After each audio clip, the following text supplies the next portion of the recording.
Facultad de Ciencias Políticas y Sociales presenta En su propia voz, el debate de nuestro tiempo.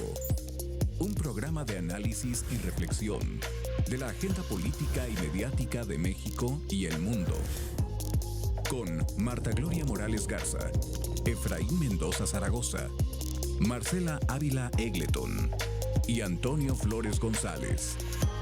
Comenzamos.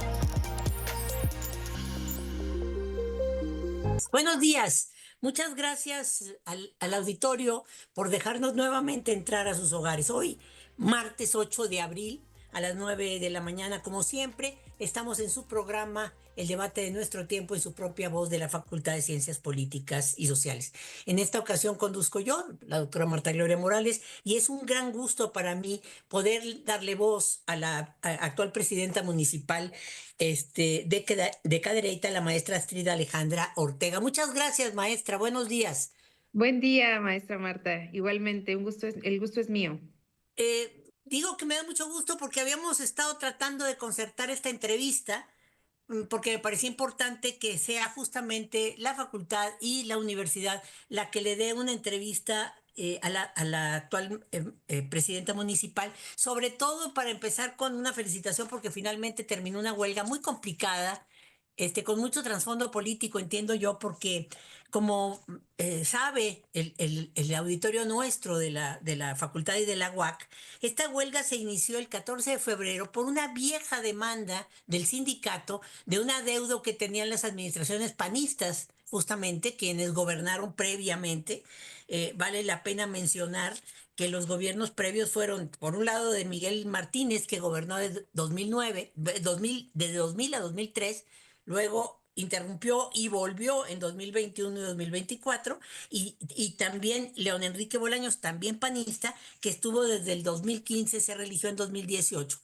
El tema es un tema muy complicado porque la deuda venía desde antes y el sindicato nunca hizo ninguna huelga ni ninguna nada en las administraciones panistas cuando el compromiso fue de ellos. Y eso nos hace pensar, pero para eso está la voz de la presidenta, que la huelga tenía otro trasfondo. Maestra, le agradezco muchísimo y le doy el espacio para que me diga qué pasó. Muchas gracias. Pues sí, en efecto, estalla esta huelga el 14 de febrero. Nuestra administración trató por varias vías, dando varias opciones de poder conjurarla desde antes de que estallara. Logramos entablar un diálogo con el sindicato, con el comité, en los primeros meses del año. El primer mes más bien, y a inicios de febrero comenzamos a ver cierta resistencia que finalmente derivó en el estallamiento de esta huelga. Durante las 6 semanas que estuvimos en este proceso, nosotros nos dimos a la tarea de establecer una y otra vez varias propuestas para que esto pudiera llegar a su fin, sin ninguna respuesta favorable. En realidad, todo era pues una negatividad, una cerrazón. Hubo reuniones en donde incluso el abogado del sindicato lo primerito que decía era no tenemos disposición al diálogo el día de hoy, no podemos entablar acuerdos, en fin, ¿no? Esto provocó que se retrasara cada vez más la huelga y que dentro de nuestro equipo fuéramos entendiendo que esto iba más allá del simple hecho de la huelga. Comenzamos a ver manifestaciones e intentos de hacer creerle a la gente de todo Querétaro, no solo de Cadereyta, que no existía un gobierno capaz de representar a la población aquí, que en mí no había capacidad para resolver conflictos, problemáticas, en fin, toda una estrategia muy articulada, un nado sincronizado en varios medios de comunicación, no todos, he de decirlo y reconocerlo, pero sí un nado sincronizado para intentar posicionar en la cabeza de la gente que Cadereyta estaba pues inestable, sin gobierno y que había necesidad de intervención. Esto pues es muy delicado e incluso hubo amenazas por parte del comité del sindicato de solicitar la intervención de Sedena, de Policía Estatal. Hubo amenazas por parte del gobierno estatal en torno a que se nos iba a quitar el nombramiento de Pueblo Mágico. El vocal de la CEA, por ejemplo, con quien no hemos podido platicar todavía a 6 meses de haber tomado el encargo, mencionó que si así como estaba el tema de la basura, queríamos hacernos cargo del servicio de agua potable, drenaje y saneamiento en Cadereyta, pues no lo íbamos a lograr. Entonces comenzamos a ver toda una estrategia para colocar este imaginario en la gente, y lo que hicimos fue pues tratar de desarticular ese discurso, contar la verdad de lo que estaba sucediendo, mantener a la gente informada, por supuesto aplaudiendo la organización de la población, porque sin la gente, sin la resistencia que hubo, sin la organización, la fraternidad, no hubiéramos podido lograr salir de este embrollo en el que nos metieron. Entonces, notamos que la huelga era solamente un pretexto para algo más grande, ¿no? Y eso más grande, pues, es el tema del agua. Desde que Espérame nosotros tantito, estábamos... maestra, deje que la interrumpa para meter en contexto a la gente, a los que nos están escuchando. Vale la pena mencionar, cosas que usted obviamente sabe, pero no estoy segura si el auditorio, Sí, que por supuesto. en 2024 Morena ganó 4 municipios que de alguna manera nosotros llamamos municipios medianos. Nosotros me refiero a la academia, medianos en cuanto a población. Y son como una especie de corredor muy importante en términos turísticos y en términos productivos. Es el caso de, por supuesto, Pedro Escobedo, que es un municipio con vocación industrial importante, que lo gana Morena.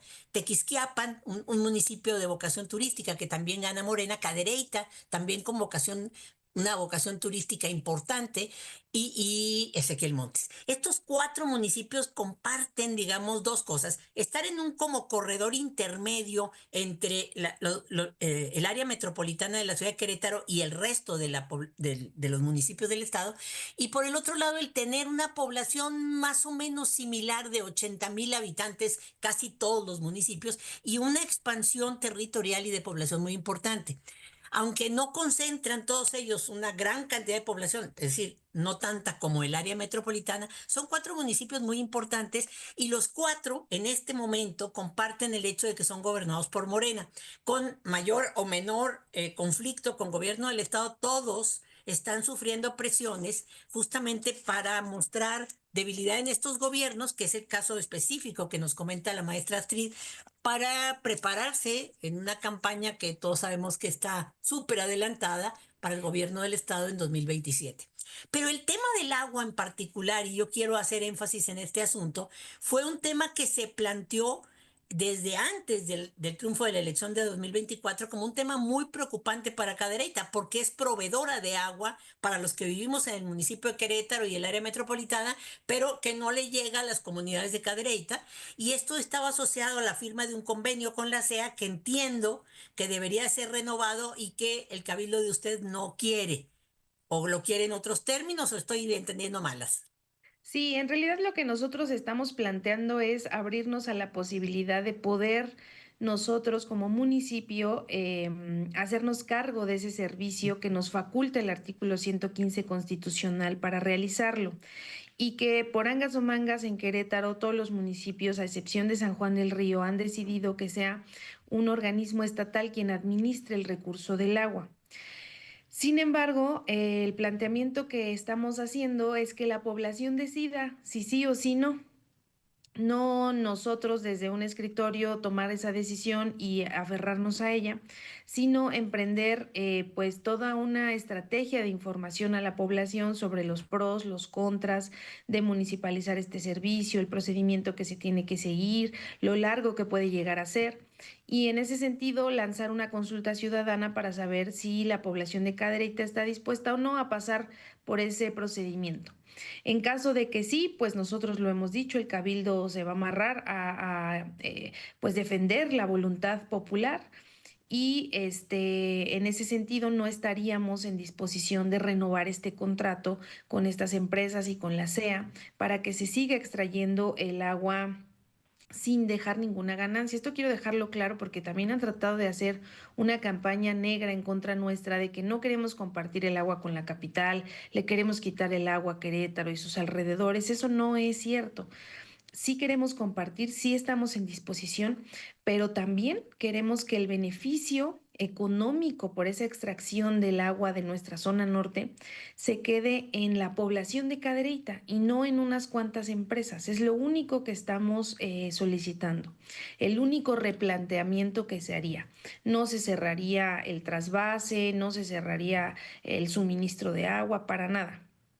El tema es la ganancia a quién se le queda, si a unas cuantas empresas o a la población de Cadereyta. Así es Entonces, una pregunta. ¿Por sí, qué empresas?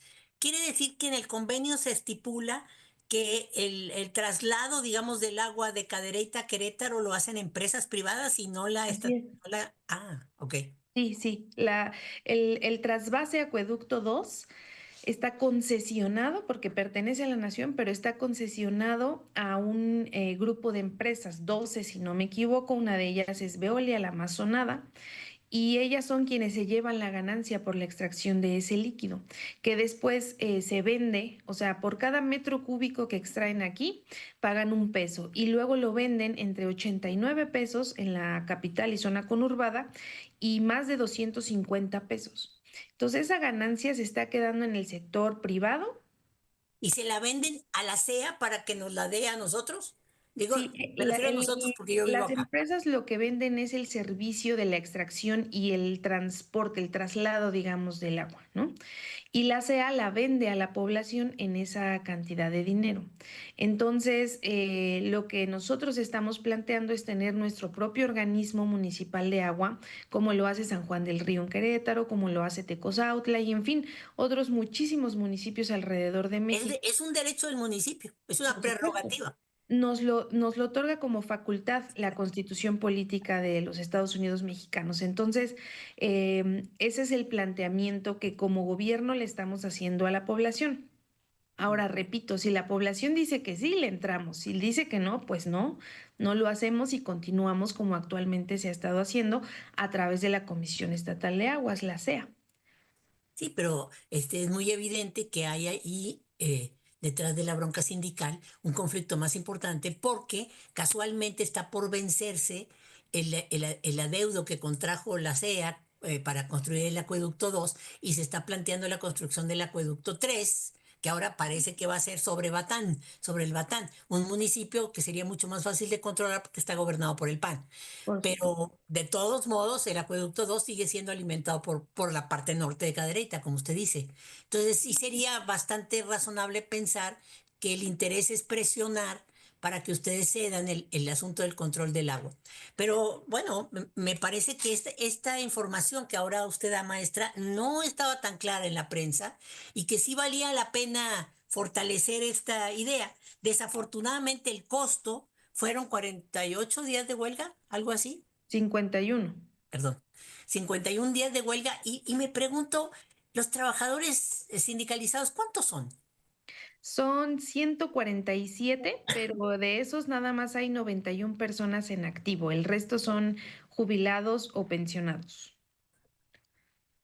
Y 100 y pico de trabajadores, perdón, es que estoy recibiendo un mensaje, entonces No se déjeme preocupe. leerlo, perdóneme. 147 son en Estos total. casi 150 mensajes, dice María José Vázquez, solo el pueblo organizado de Cadereyta y su presidenta lograron resolver este conflicto que lleva muchas administraciones sin resolverse. El PAN gobierno, el PAN gobierno, en el caso de Cadereyta y de la huelga, era obvia su intervención. Dice el gobernador que apoyó a Cadereyta por el tema de la huelga, pero los 2 millones que aportó es solamente para honorarios del pasante de derecho, es decir, el gobernador le pagó 2 millones de pesos a la persona que estalló la huelga. Me pregunto. Estoy leyendo lo que dicen. Sí, Eva Hernández, buen día, presidenta. Ahora sí a demostrar este gobernador cómo se gobierna. Estamos contigo, Eva Hernández. gracias. Tiene apoyo, ¿eh? La están escuchando, lo cual me da mucho gusto. A mí por el programa y a usted por el respaldo. Me parece que el tema es un tema bastante complicado. Sin embargo, me parece que también el asunto del tema del agua en Querétaro es un tema más que complicado. La aprobación de una nueva ley de agua para todo el estado, valdría mucho la pena empujar en la legislatura, más ahora que Morena tiene mayoría, aunque están un poco peleados, pero digamos, creo que podría haber acuerdo en el sentido de resolver una ley de aguas que permita que saquen las manos los inversionistas privados que encarecen brutalmente. Usted dice que pagan el agua 1 peso y que nos la cobra de nosotros en 250 pesos. Insisto, cuando digo nosotros me refiero a los pobladores del área metropolitana de Querétaro, que es mi caso. Es una barbaridad. ¿Quién se lleva 249 pesos de cada litro de agua y ustedes se quedan con nada? Ajá, de cada metro cúbico, pero sí, en efecto, nosotros nos quedamos en la nada, tenemos localidades, sobre todo de la delegación de Maconí, que recordemos que también ya había emprendido una marcha por el tema del agua hace año y pico, este, que no tienen acceso a agua potable, no tienen acceso a luz eléctrica, no tienen acceso a caminos ni siquiera. Hay gente que tiene que caminar horas, horas para ir al manantialito más cercano que sobrevive y sacar una poca de agua de ahí, horas para asistir a la escuela, horas para ir a un hospital o a una clínica. No podemos tener localidades de Cadereyta en esas condiciones mientras unas empresas se enriquecen a costa de nuestros recursos naturales. Ese es fundamentalmente el planteamiento que nosotros le hacemos a la población y es lo que nos ha valido pues esta articulación, esta estrategia para desestabilizar o intentar desestabilizar a nuestro gobierno en aras de cambiarlo por completo. Lo que el siempre presidente López Obrador nos enseñó de que el pueblo quita y el pueblo pone, la gente lo tiene muy interiorizado y la oposición, la derecha y el cártel del agua saben que la única posibilidad de que nosotros salgamos de este gobierno antes de tiempo es si el pueblo lo exige y por eso han estado articulando esta serie de estrategias para intentar hacernos quedar mal, para intentar presionarnos, para intentar que la gente pues exija un cambio de gobierno, aunque pues les ha salido el tiro por la culata y cada vez tenemos más respaldo popular, Qué bueno, porque me da mucho gusto, afortunadamente maestra. pues la gente ya está muy despierta Y qué políticamente. pena, habrá que trabajar con los trabajadores de base porque estos 150 trabajadores seguramente fueron manipulados. Digo, lo asumo, porque casualmente no se levantan ni demandan antes cuando la deuda fue contraída por los gobiernos panistas, sino ahora a propósito de este tema del agua, que sin duda implica muchos millones de pesos para estas empresas y para el propio gobierno del estado. Maestra, eh, pudiéramos decir, pero le pregunto, que Ajá. la próxima acción de su gobierno, a lo mejor ya está en proceso, sería esta consulta sobre el tema del agua. Así es, sí, entre otras muchas acciones de gobierno, vamos a lanzar esta información a la población, comunidad por comunidad, como lo hemos venido acostumbrando, y posteriormente lanzaremos esta consulta ciudadana para que sea la gente cadereita quien decida si sí o si no, y a partir de ese momento, pues entonces tomar una decisión al respecto. Mientras tanto, vamos a estarnos preparando para el tema de esta temporada de sequía, de estiaje, limpiando los bordos, los canales, los ríos, los cauces, para que podamos contar con pues un recurso que nos brinda la naturaleza también, que es el agua de lluvia, y poder sobrevivir a esta crisis hídrica que tenemos no solo en Cadereyta, En en todo el todo el estado. estado, en el mundo también, ¿no? Sí, Con sí. otras alternativas. Sin embargo, sí necesitamos brindar justicia social a nuestras localidades, sobre todo las más necesitadas, a través de esta reforma o modificación que queremos hacer sobre la implementación de este servicio de agua potable. Pero será la decisión de la población de Cadereyta y será inapelable para nuestro gobierno. Perdón, un tema que me parece que es común a estos, otro tema que es común a estos 4 municipios que en este momento son gobernados por Morena, es que no existen como medios de comunicación formales. Es decir, no hay periódicos. Y tampoco, bueno, en algunos casos tampoco hay estaciones de radio locales. Creo que en Cadereyta llega nuestra señal de la OAQ, pero no llegan otras señales de radio o de radio independiente. Y por lo tanto, la comunicación tiene que ser directa en las comunidades. Es decir, hay que viajar a cada comunidad a informar. ¿Es así o estoy equivocada?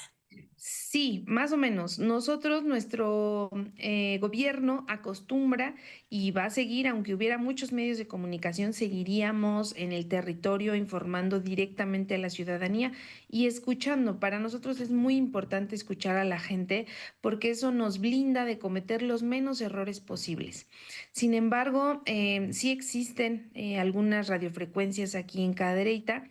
De hecho, no sé si a partir de hoy o unos días atrás, ya me perdí en el tiempo por estos temas de la huelga, pero teníamos una estación de radio que transmitía o retransmitía los programas de la UAC justamente y que a partir de estos días ya no va a estar haciéndolo porque tengo entendido, esta es la información que me ha llegado hasta el momento, ya una radiodifusora de un periodista que ha sido mencionado últimamente, pues rentó o compró, no lo sé, esta frecuencia para establecer una radio comercial acá en la zona. Y es un periodista que, dicho sea de paso, pues se ha estado dedicando las últimas semanas pues a este tema, ¿no? Del golpeteo disfrazado de crítica hacia nuestro gobierno, incluso vino aquí a transmitir, cosa que ningún medio ha hecho jamás, y a decir una sarta de mentiras y de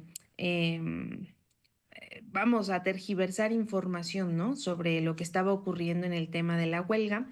Y pues nos preocupa un tanto que los medios de comunicación tradicionales, formales, estén en manos de gente que pues no ejerce la profesión del periodismo con responsabilidad. Como debería ser, pero bueno, al final del día vamos a tener que seguir generando estrategias para combatir todos estos intentos de la derecha de permanecer en donde ya no se les quiere y donde ya se les dijo que no van a volver. Y donde además mantuvieron el poder, me refiero al PAN, por lo menos al PAN, al PRI, pues de siempre, pero digamos desde 2000 ha controlado el gobierno municipal el Partido de Acción Nacional, con la reelección primero del propio Miguel Martínez y luego con la reelección del propio León Enrique. Entonces, bueno, es evidente de dónde vienen los problemas, pero bueno, el gobierno del estado está en campaña. Y no sería extraño que quien financiara este periodista, del cual usted no da su nombre, pero luego me valdría mucho saber, porque me preocupa que la radiodifusora de la UAC no esté teniendo, que está en Cadereyta, es una repetidora nuestra, repetidora en el sentido de la UAC, pero no repite totalmente los programas, hago la aclaración, ya no tenga posibilidades de ser escuchado por la población. Habría que trabajar en ello, pero no tendrían yo casi ninguna duda de que el dinero para esa compra del espacio haya sido del gobierno del Estado. Pierden una estrategia y se van por otra. Habría que investigarlo porque en efecto este periodista ha recibido millones de pesos de parte del gobierno estatal, eso está ahí en los documentos, pero habría que rastrear si en efecto el dinero que está recibiendo pues lo va a invertir en esta radiodifusora de acá. Sería muy curioso establecer todo un caso, ¿no? Eso sería fenomenal porque entonces estaríamos en posibilidades de decir, si eso se comprobara, de que pues el gobierno está financiando el golpeteo contra otros gobiernos municipales. Yo creo que sería Muy una grave. investigación periodística importante que pudiéramos convencer a Tribuna. Para que ellos la hicieran, Así es. porque son expertos en el tema y bueno, porque hacen periodismo de investigación. Maestra, se nos está casi que acabando el tiempo, todavía no me reportan, pero no tardan. Y a mí me gustaría dar un poco de tiempo para que usted pudiera cerrar con cuáles son los programas prioritarios de su gobierno. Y con eso, si entiendo bien, nos vamos. Sí, pues la prioridad para nosotras y nosotros, como nos lo enseñó el presidente López Obrador, es la población más vulnerable, más pobre, más olvidada. A ellas y a ellos les vamos a dedicar este esfuerzo que haremos, sobre todo a la población joven, a las mujeres, a los niños y niñas, por supuesto.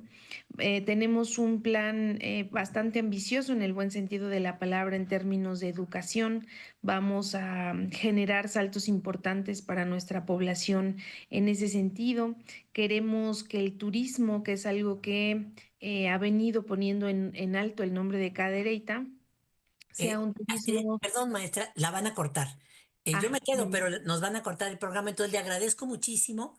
Espero que Sí, podamos gracias a tener ti. otro programa dedicado solamente a sus programas sociales. Muchísimas gracias. ¿Te parece? No, gracias a usted. Sí, gracias por el espacio. Muchísimas gracias. Gracias al auditorio. Muchas gracias, maestra Astrid. La Facultad de Ciencias Políticas y Sociales presentó En su propia voz, el debate de nuestro tiempo. Un programa de análisis y reflexión de la agenda política y mediática de México y el mundo. Con Marta Gloria Morales Garza, Efraín Mendoza Zaragoza, Marcela Ávila Egleton y Antonio Flores González. Gracias por acompañarnos.